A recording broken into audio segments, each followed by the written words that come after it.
Good morning.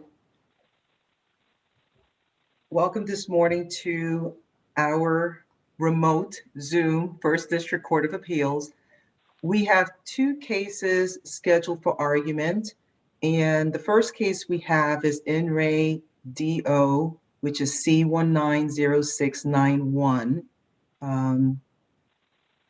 For the appellant, who will be arguing for the appellant this morning? That would be me, Your Honor, Andrew Hocklow-Finch. I'm sorry, say your last name again, please. Hocklow-Finch, Your Honor. Hocklow-Finch, thank you. And Attorney Heenan, you'll be arguing for the appellee? I will be. Okay. And then the other case we have, which will be argued second, is In Re as Children. So the attorneys for that case, if you can turn off your video and mute yourself. And when we're finished with the first argument, then you can come back on, okay? So again, the first case is C190691, In Re DO Children. Attorney Hocklow-Finch, you have 15 minutes. Would you like to reserve some time? Yes, Your Honor, I'd like to reserve 3 minutes. 3 minutes, okay. We can start whenever you're ready. Thank you. May it please the court. My name is Andrew Hocklow-Finch, and I represent DO, the defendant appellant. DO was adjudicated delinquent of a felony burglary 4 years after the alleged incident and without any argument or findings as to what crime he intended to commit. This is a trespass and nothing but a trespass. At trial, the state made no argument. There was no assertion of criminal intent mentioned in the complaint or by the police. Because there was no argument by the state or finding by the court as to what crime DO intended to commit, the court had to rely upon the inference of an inference to meet an essential element. Gardner, while a plurality opinion, came with warnings about possible due process violations in situations where the facts are ambiguous. Gardner was decided on the best case scenario, where the facts are clear as to the trespasser's criminal intent. Here, we have the worst case scenario, where there is no evidence as to DO's criminal culpability.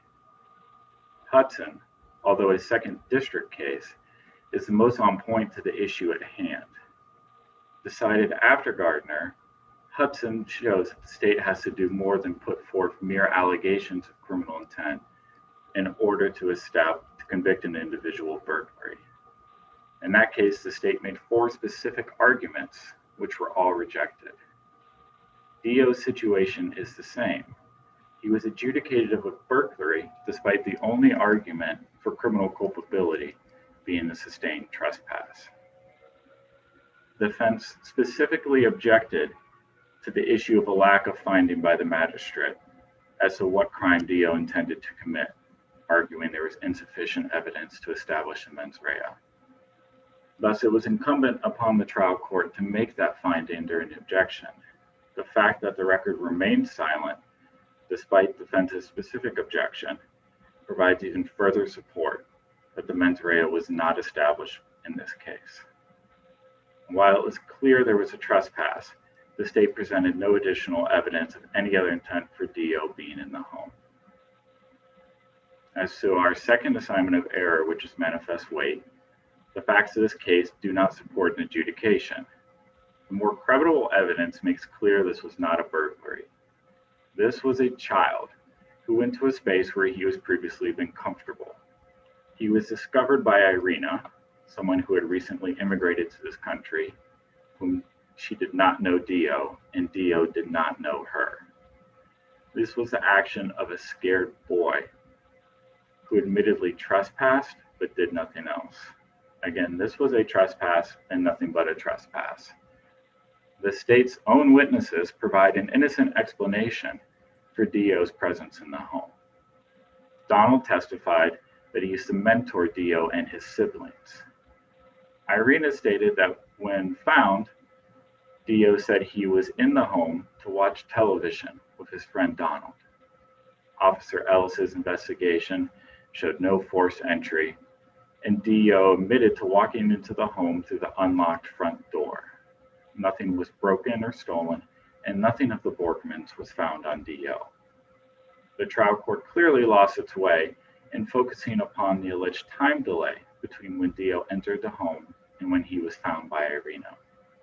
This time delay was not supported by the investigating officer, nor was it mentioned by the state's witnesses at the time of the police investigation.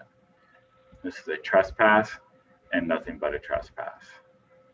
DO respectfully requests that this court reverse and discharge, or in the alternative, reverse and remand his delinquency adjudication under Revised Code 2911-12A2. Thank you. Thank you. Attorney Heenan? Morning. Good morning. On the first assignment of error, I really believe that this court's decision of State versus Greer really decides that issue. Other than that, this is a weight and sufficiency case, and you can read the record. Mr. Heenan, let me interrupt you there. Is it your position that the state can just say that he was there to commit a crime and never identify what crime, and that the state does not have to prove those elements beyond a reasonable doubt? There has to be proof that he entered with intent to commit a crime, but I don't think that we have to specifically say he went in with the intent to commit crime A, B, or C. And that was the issue in the Supreme Court. It was a plurality decision, but ultimately they said, there will be times when it's prudent to do that, to actually say, here is what, and that was in the light of a jury, where it makes sense to instruct a jury as to a specific crime. But in Gardner, weren't there possibilities of several different crimes, specifically identified crimes? I think that's true of any case. I mean, he could have gone into this house for any number of reasons, but his behaviors once he's in there is what would show his intent to commit a crime. Well, but here, let me give you a hypothetical. Here, I mean, we don't, under the state's theory, we don't know if he was there to assault the husband, to sexually assault the wife, to steal something. I mean, is that enough just to say he was there without permission? How is the trier of fact supposed to determine what crime it is? And isn't that what Gardner was concerned with? I think the point behind Gardner is, and also with Greer, is that we have to look at the facts and circumstances of the case, because we aren't going to know precisely what that defendant's intent was when he went into that house. That it very well could have been for any of the things that you said, or if you believe DO in this case, just to watch TV. But if you'd went in with just the intent to watch TV, if it was someplace where he had been permitted to be, and Donald, the husband in the situation here, said that he had not given him permission to be in the house. But if DO's intent here was just to go in and watch TV because it was someplace that he felt safe and comfortable, then there was no reason whatsoever for him to hide. And the fact that he hid in a box and stayed in that box for some period of time, I mean, the record shows it could have been as much as 45 minutes. That shows that he was not there merely for just a criminal trespass or something else. He got caught in the act of doing something, probably a theft, but maybe something else. As you point out, it could have been a number of different things. We don't know, because we don't know what's going on inside his head. Only he knows. But isn't that also indicative that he trespassed? The fact that he hid is indicative that he wasn't there because he was welcomed or because he thought he was welcome, but because he had trespassed. So how is that evidence also indicative of his intent to commit a crime when he entered into the premises? Well, I think that goes to the trier of fact to decide, but I mean, every burglary could be boiled down to a criminal. Because there's an additional element, so you have the elements for trespass, and then you have an additional element. We do, and that would be the intent to commit a crime when he's inside the home. And again, by looking at what he did, and I know that he wants to say that he just went in through the door, but we also have evidence that shows that a chair was moved outside on the patio, that the bed next to the window by that chair was rumpled and disturbed. If he was just going in to watch TV, you don't climb through a window. And I know that he takes issue with that because he doesn't want to believe Irene's testimony. But the thing is that again goes to the trier of fact as to which witnesses to believe. Let me ask, in Greer, though, the court said there was evidence, they identified the specific crime. Here, with the exception of one sentence maybe in the closing argument, nobody ever identified what crime they were basing the burglary on.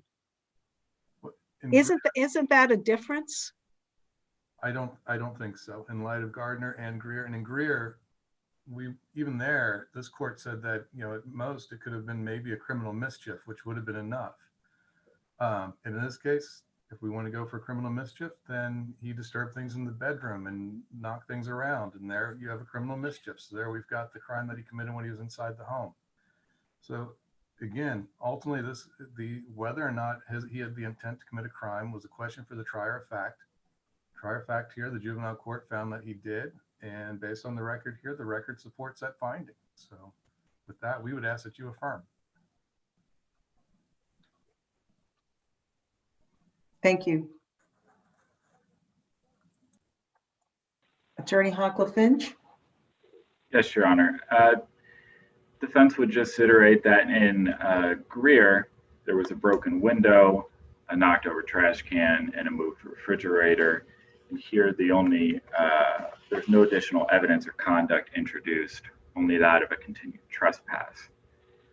And the lack of argument by the state or specific finding by the trial court after defense's specific objection provides further support. The mens rea was not established in this case, and we respectfully request that this court reverse and discharge or reverse and remand. Thank you, Your Honor. If the trier of fact concluded, as it did, I think explicitly, that it did not believe DO that he was in the house just to watch TV, can't an inference be made that he was in the house to commit a theft? It is basing the adjudication on the inference of an inference, Your Honor. Inference can be made, but it is basing it on the inference of an inference, and the testimony was not argued by the state that DO admitted he was there to watch TV with his friend Donald. That was the state. What's the second inference? Maybe I'm missing something, but the fact is that he was hiding in the house, that he entered when nobody was there. Perhaps, if the court believed it, that he entered not through the front door, but put that aside. Let's say that he entered through the front door and he was hiding. The inference, those are the facts, and the inference to be made is that he was there to commit a theft. What's the inference on inference in your mind? That he hid because he had criminal intent, Your Honor. This was a 15-year-old boy. The minutia of trespass or permission is kind of not. Well, what I understood the state to argue is that he hid because he had the intent to commit a crime in addition to the trespass. Correct, Your Honor. That's the state's argument. Our argument is that he hid because he was a scared teenager who did not recognize the woman who was walking into the home. That credibility determination is up to the trier of fact, is it not? Correct, Your Honor. Again, we would ask this court to reverse and discharge, or in the alternative, reverse and remand. Thank you. If there are no further questions, then we thank you for your arguments this morning. We will take the matter under submission and issue a timely decision. Have a wonderful afternoon. And as this is the last week that we're holding oral arguments and we're going into the holiday season, I wish you both wonderful holidays. Thank you, Your Honors.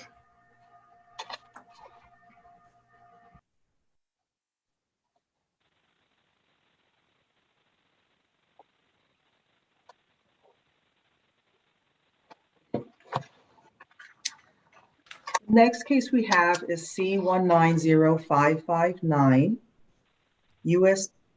Bank National Association as trustee for NRZ Pass-Through Trust versus Catherine Casadonis. Counsel Lehman, you'll be arguing for U.S. Bank as the appellee, is that right? Yes, Your Honor. And Ms. Are you Ms. Casadonis? Yes, I am, Your Honor. Good morning, Ms. Casadonis. How are you? Thank you. Okay, so you'll be arguing first because you're the appellant. You have 15 minutes to present your case for the oral presentation. You can reserve any portion of those 15 minutes to respond to Mr. Lehman's 15-minute argument. So whatever you reserve gets deducted from the 15 minutes, and that'll give you your initial time. And then the rest will be reserved to be able to respond to Attorney Lehman's argument. Would you like to reserve time? Yes, I would, Your Honor. Okay, and how much time would you like to reserve? 3 minutes? Okay, 3 minutes. So that gives you 12 minutes and then 3 minutes to respond, okay? I'll be keeping track of time. If you get close to your 12 minutes, I'll let you know, okay? And we'll just start whenever you're ready. Okay.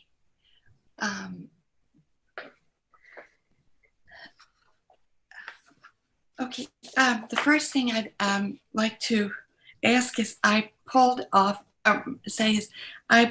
the docket, I printed off the docket, my brief, and I'm not sure that, and it was the one filed March the 23rd of 2020, but then there was another one filed June 15th of 2020, which was apparently the complete brief. So, which included the argument, the assignment of error part, which I think is probably what I'm supposed to be discussing today. Yes. So I wanted to, I was not sure that you all have that, and I want to make sure that that is included there. Yeah, we will have all the filings and also the entire record of what occurred at the trial court level as well. Okay, okay, thank you. So, okay,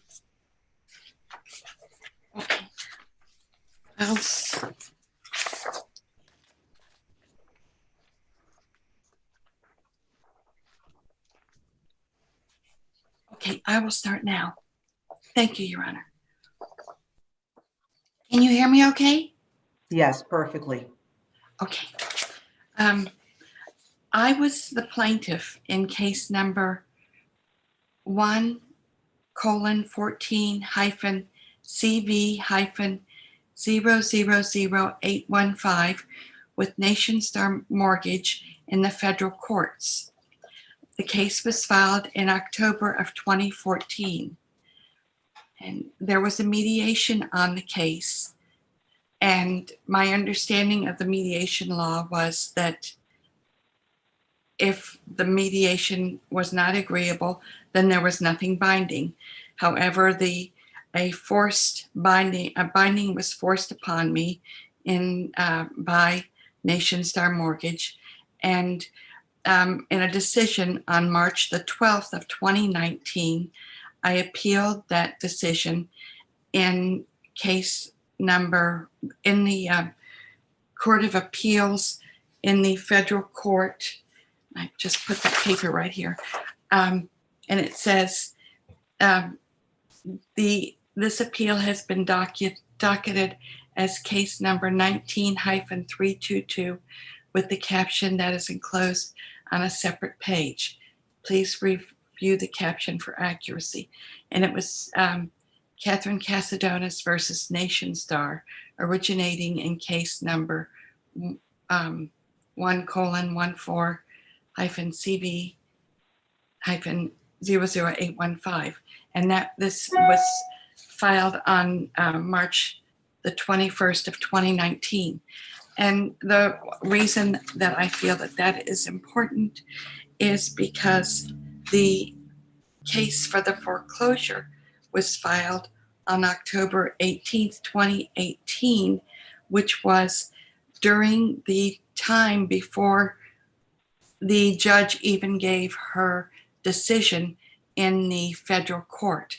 And within the federal court, the issues that were brought up were, first of all, I was, during my proceeding, a class action case was filed against NationStar and their insurance companies.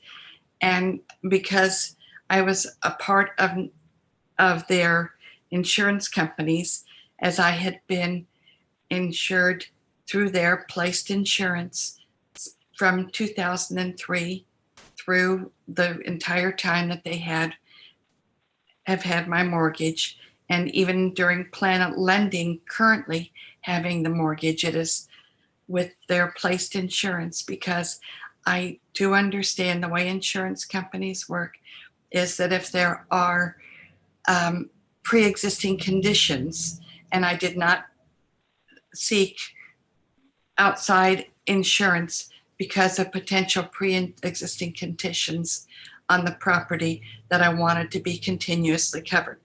So the first issue that I went into court with them about, NationStar, in the federal court, was the amount owed is in question due to an additional $125,000 being added to the principal amount by NationStar Mortgage at the time of the loan modification. And the loan, there was a loan modification done after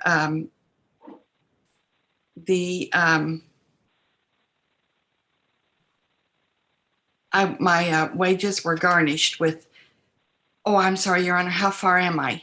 You're fine. You have about 6 minutes left. Okay, I'm sorry. There had been a garnishment of my wages while I was teaching, and at 25%, it prohibited me from being able to make the full payment of $1,800 a month to NationStar. So they did a loan modification and lowered it to $1,100 and some dollars. And apparently during the original loan, that the property tax and the insurance had not been included during that original loan amount. So apparently those amounts were a part of that $125,000, but I could not understand how, no matter how many times I added it up, I could not come up with the $125,000 that they had placed there. So I went to federal court to find out why. And also there was leaks, there was damage from water in the house, and an insurance claim was filed. We did not do the claim immediately because my brother had cancer and was living there, and was because of the plaster, etc., would not have been able to handle that. And but they kept when I asked them when we moved out, I said, please, I'd like the house repaired, and they had given the money to the mortgage company. And also so getting back to the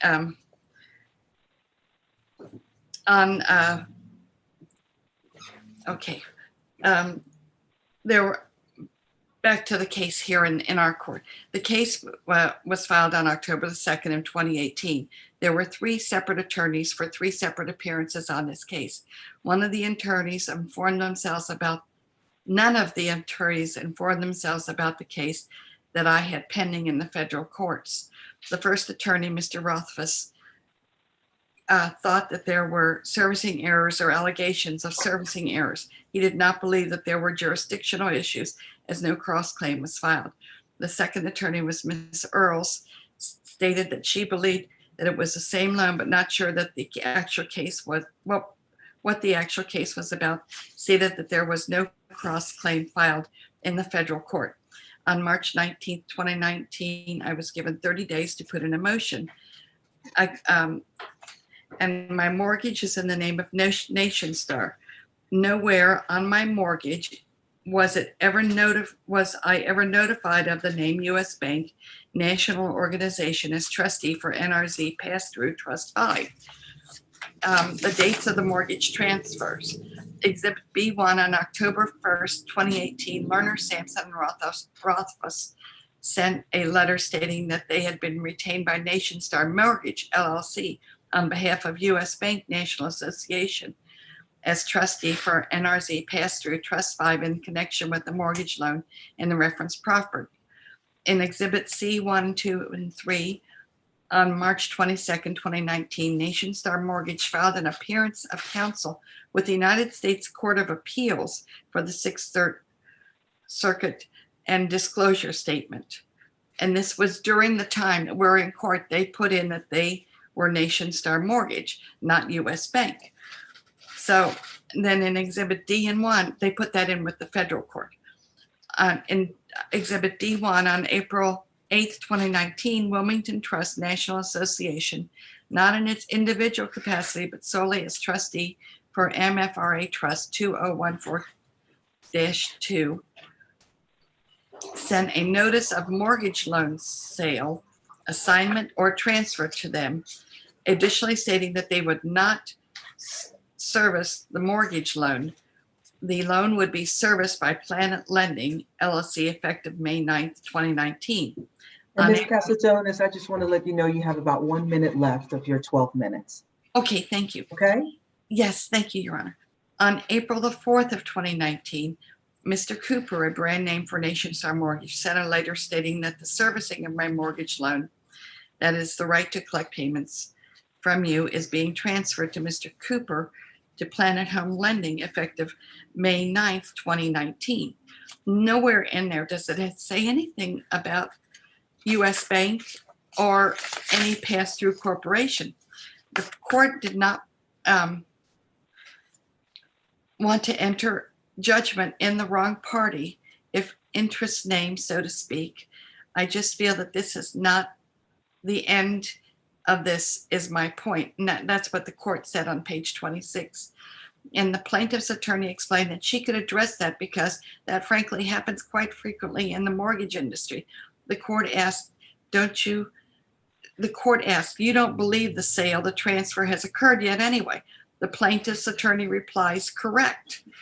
So they didn't believe that the documents that were sent to me were true documents. Later, the plaintiff's attorney states that continuing the case with possible additional responses raises costs for every party, and that would be prejudicial to the plaintiff at this point. I stated that the letter says the sale date and transfer. I asked for a continuance I asked about a continuance concerning the discussion of various name changes with the plaintiffs. The magistrate asked why I would need a continuance, as she was willing to give a continuance to the plaintiff's attorney. The court states that this is likely not the end of this case. The plaintiff's attorney replied, correct, I agree. And it says the court states that my documentation isn't properly supported, but even if it is, with this argument with the transfer of interest, the court understands the bank's argument in that regard, and it would not stop the court from entering judgment at this case. The court stated that it would enter summary judgment in favor of the U.S. Bank at this time. And Ms. Casadonis, would you like to continue to reserve your 3 minutes? Yes, Your Honor. Okay, so we'll reserve the 3 minutes. Thank you. Attorney Lehman, good morning again. Good morning. Whenever you're ready. Okay, thank you, Rod. And I'm going to ask you if you can, obviously you're going to start off with first assignment of error, but Ms. Casadonis is, it's all centered on this federal case. And, her position is that a stay should have been had because of this federal case. Can you address that as to how we should consider that? Yes, Your Honor. So again, good morning to the court and to Ms. Casadonis. As to the first assignment error there, the jurisdictional issues raised by Ms. Casadonis, as a general premise, the foreclosures are within the subject matter jurisdiction of the Court of Common Pleas. And in this case, the only documents and the only evidence of this case presented to the trial court for consideration was a notice of appearance and that corporate disclosure form mentioned by Ms. Castadonis that were filed in one of the responses to the motion for summary judgment. There were nothing else presented to the court to show that it lacked any type of jurisdiction or that any type of stay was necessary based on the claims filed by Ms. Castadonis against Nationstar and or any other parties. Now, the documents that were filed, as I understand it, it was filed in response to your reply to her opposition to your motion to summary judgment. Yes, sir. Okay, and such was done without leave. Can you address that as to whether that has any effect on the trial court's authority to consider or not consider those documents? Well, yes, respectfully, I don't believe the leave was requested for that filing. However, I'm not entirely certain if that was addressed at one of the hearings, and I know the court has broad discretion. But in either case, I don't think that even consideration of that response raised any or provided any further support to show that there was a jurisdictional issue in this case. There was nothing to show that the Court of Common Pleas lacked the ability to proceed on the foreclosure claims or that any pending claims in federal court place any bar on the state court's ability to proceed. And unless it's, if it's an unambiguous issue of jurisdiction, then that sits on its own. But other than that, who would have the burden to establish that there is an issue of jurisdiction? I believe that with any, the burden would be on Ms. Castadonis here to at least provide something to the trial court. The subject matter jurisdiction, something that can't be waived and can be raised anytime, but there had to have been at least something presented to the court to even question jurisdiction. In this case, there was nothing to show that the court may have even lacked jurisdiction to proceed in this foreclosure claim with the foreclosure claims. So is it your position that the court, if it's again unambiguous, that sits on its own, but other than that, is it your position that the court did not have the responsibility to investigate? I think if I believe the responsibility is on the parties to at least present something to the court to raise a potential jurisdictional issue. And here there was nothing that rose to that level. Any claims filed against Nationstar or any other mortgage servicer, even if it concerns a loan, does not prevent the court in this case from considering the two claims pending in this court, whether U.S. Bank as trustee was entitled to a judgment on the note and a foreclosure of the mortgage securing that amount. If you can address the other assignment of errors. Yes, so Ms. Castadonis also raised issues concerning the different entities involved in the servicing and with her mortgage loan overall. So the evidence here in this case is that Nationstar was, when this case was filed, was the servicing agent for U.S. Bank as trustee. The affidavit provided in this case, Nationstar provided testimony that it is the servicer for that loan, that it was in possession of the note executed by Ms. Castadonis, and in its capacity as servicer, it can maintain that note on behalf of the creditor there, in this case, U.S. Bank as trustee. The evidence established that the mortgage was assigned to U.S. Bank as trustee before the filing of the complaint, thereby establishing that U.S. Bank as trustee was the real party in interest when this case was filed. Ms. Castadonis does raise the matter of a servicing transfer that happened during the pending case. However, Civil Rule 25 permits a action to be continued in the name of the original plaintiff, unless the court in its own discretion or upon the motion of a party determines that it should be substituted. Here, there was not a motion to substitute, and the civil rules in Ohio law do not require that there be a substitution. Therefore, U.S. Bank was entitled to maintain this action in its original name, despite any servicing transfer. And was this issue raised at the trial court level? I believe it.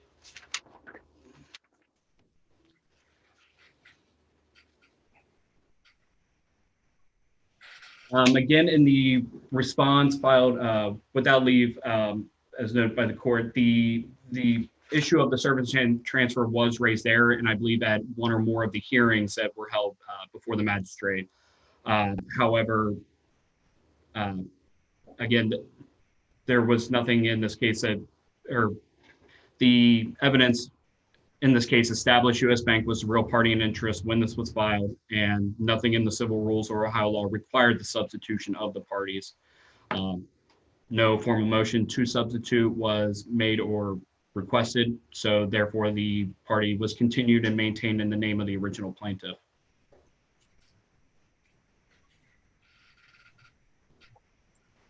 And would you like to speak on any of the remaining assignment of errors? As to the remaining assignment of errors, respectfully, just ones that I believe that covers everything raised here this morning. As to the remaining assignments error, I respectfully just direct the court to the briefs. I believe that addresses all the matters in the relevant law and evidence provided to the trial court in this case. Therefore, based on the foregoing, appellee respectfully requested the court affirm the entry and decree and foreclosure in this case. Thank you. Thank you, Your Honor. Ms. Casadonis, you still have your 3 minutes. Okay, Your Honor. I would like to add that the issue was brought up on April the 23rd of 2019. Also, I would like to add that on August the 30th of 2019, while the case was proceeding in the Court of Common Pleas, and while the appeal was proceeding in the federal court, before August 30th, there were locks placed on my property and without my permission, and they entered my property without my permission and apparently winterized it. So, so you're referring, I think you're referring to, you had filed a point of information on August 30th of 2019. Yes, I did. Yes, Your Honor. In which you discussed that someone had entered and secured the property and someone had broken into the property. And they also placed a combination lock on the outside. And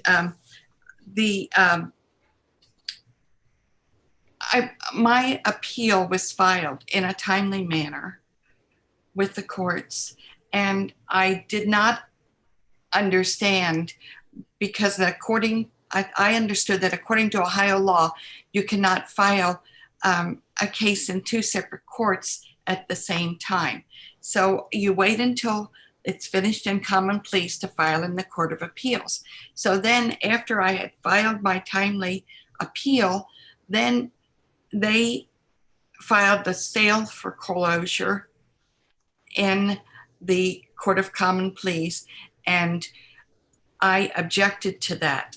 And because I was in the Court of Common Pleas now, and I did not understand how that could happen, that it could now be, I was dealing with 2 sets of courts on the same issue of foreclosure. So I objected to that also. And so what you're referring to, because there was a judgment on the foreclosure and then you appealed on that, and that's what you appealed before us. yes. And then there was, after that, there was different things that took place in the Court of Common Pleas to enforce that order. So it's those things that you were talking about, right? Yes. Okay. Yes. And I thought that everything would be on stay until the appeals court was finished, and then that would happen. So apparently, and maybe it's because I am pro se, that even though, yes, I did file. Well, we don't treat anyone different because they're pro se. Okay. That's right. I know. And I understand. We like everybody. Okay. No, I understand that, Your Honor. But my inexperience, meaning because I'm pro se.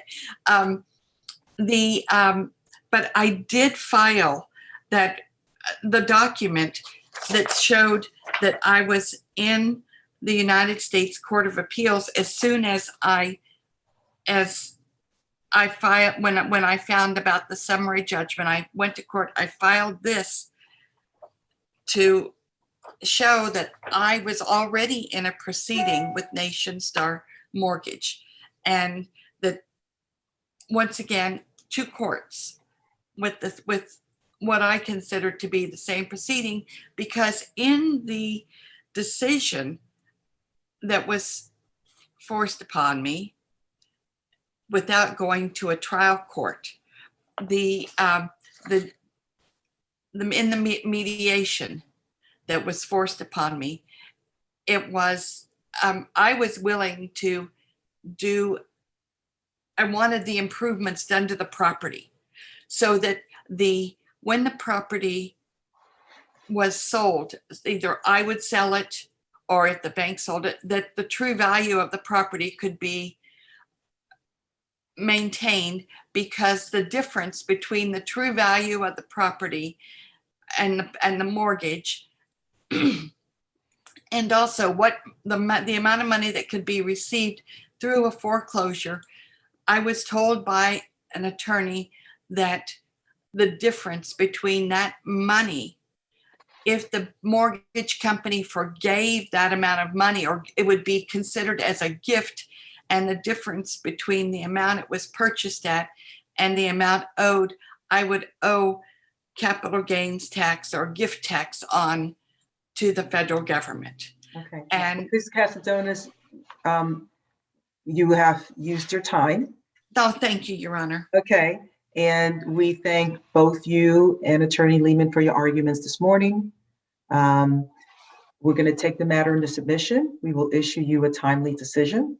We wish you both a wonderful afternoon. And as this is our last week of oral arguments, we wish you wonderful holidays. Thank you, Your Honor. Thank you, Your Honor. Thank you.